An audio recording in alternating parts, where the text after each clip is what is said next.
call Senator Roberts. Thank you. Aboriginals and Torres Strait Islanders are hugely talented in the NRL and the AFL, arts, business, science, sport and politics, with a higher proportion of Aboriginals in federal parliament than across Australia.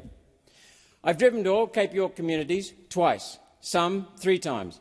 I've flown or boated into Torres Strait Island communities where people really care for each other. Yet government control removes meaning from life and suffocates that care. I have enormous faith in Aboriginals and Islanders. Why doesn't the government? Aboriginals are resilient after surviving Australia's harsh environment for thousands of years. They don't need mollycoddling. The Closing the Gap annual report is clear, a total failure in closing the gap.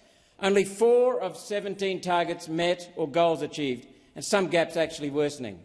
Labor, Greens, Liberal Nationals governments failed to listen to or meet people's real needs. Patronising paternalism and top-down approaches suppress, torment and destroy Aboriginals.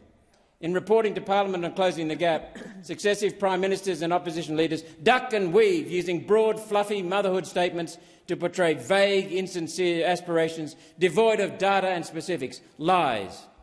The governmental view that it knows best is clearly wrong. So where's the solution?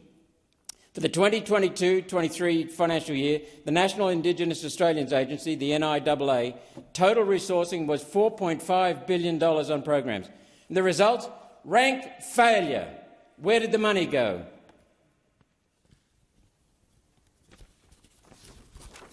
This government continually refuses to audit government spending in this sector. Why? What's being hidden from scrutiny? Last October in Senate estimates hearings, I asked whether money would be more effective if it went directly to Aboriginal communities. I meant it. The NIAA said it sometimes allocates money to communities. I meant directly to communities, bypassing agencies for direct allocations to communities via a transparent, objective formula. When I travel across communities in far north Queensland and the Northern Territory, listening to local Aboriginals, it's clear they know the answers. I was told that many activists, advocates, consultants, lawyers, academics, contractors and public servants rely on keeping the gap wide open because they work the system and their livelihoods depend on the program's ongoing failure. They depend on the gap being maintained, not closed, to perpetuate the need for their roles and accompanying salaries. Reportedly, Mr Ian Trust chairs Empowered Communities, an Aboriginal organisation and alliance of 10 Aboriginal regions that lobbied hard for the opportunity to review funding decisions with government. In 2017, it found that more than half of the funding considered was found to be duplication and misdirection. Of $1.98 million spent, $1 million was wasted.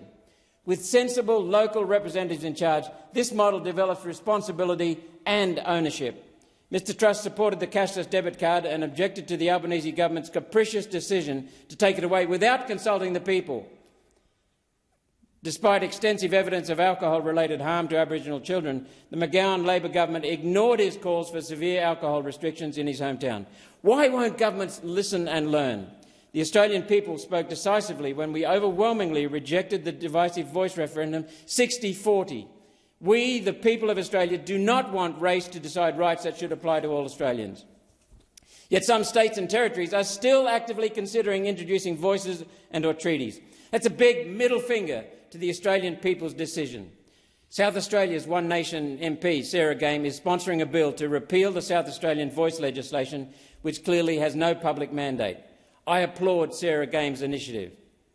When will this government accept the advice from grassroots Aboriginal groups as to what does and does not work based on real-life experience, and go beyond that to give communities real autonomy? It's time that leeches and bureaucrats sucking on the teats of the Aboriginal industry realise that their time is up and that we're coming for you. Senator Pauline Hanson opened this debate 27 years ago and remains at the fore of pushing for equitable treatment of Aboriginal and Torres Strait Islanders, the same as for all Australians. Now in the Senate we have Senators Nampa Jimpa Price and Karen Little joining us in speaking common sense and truth. The government needs to consider bypassing state and agency grants to fund directly into communities to develop autonomy for real improvement. As a senator to the people of Queensland and Australia, I serve the people of Queensland and Australia. I support it as the quickest and most powerful way to develop responsibility, ownership and progress. This solution is based on autonomy, on human community and on responsibility as being keys to closing the gap.